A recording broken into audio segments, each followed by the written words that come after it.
পশ্চিমবাংলাতে যত কিছু আছে দেখুন, আমার দুঃখের বিষয় যে জায়গাটা সেটা হচ্ছে হলো যে এই 32,000-এর মধ্যে কিছু তো জেনুইন ক্যান্ডিডেটও আছে যারা টাকা না দিয়ে পাশ করেছে। অনেক জেনুইন ক্যান্ডিডেট আছে, আমি জানি। সেগুলো তো আর MA BA LLB বুঝবে না, সে নোট বুঝবে।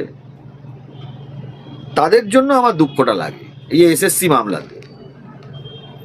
কেউ দেখুন কোনো জেনুইন ক্যান্ডিডেটের বিরুদ্ধে মামলা হয়নি, বা কোনো জেনুইন ক্যান্ডিডেটকে কেউ তার বিরুদ্ধে কোনো অভিযোগও কোর্টে জমা পড়ে না, কিন্তু পশ্চিমবাংলায় পুরো প্যানেল বাতিল হয় কেন?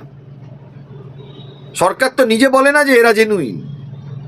উচিত তো যে এতগুলো সাধারণ মানুষ আছে, এই ভাই এই সেক্টরটার ওপর কোনো অভিযোগ নেই, এটা জেনুইন, এটা ফলস, সেটা সরকারের তরফ থেকে কোনোদিন বলতে শুনবেন না। শুধু বলবে যে কিছু ভুল হয়েছে তো সবার যাবে কেন, যাদের থেকে নোট নিয়েছি তাদের বাঁচাতে হবে না?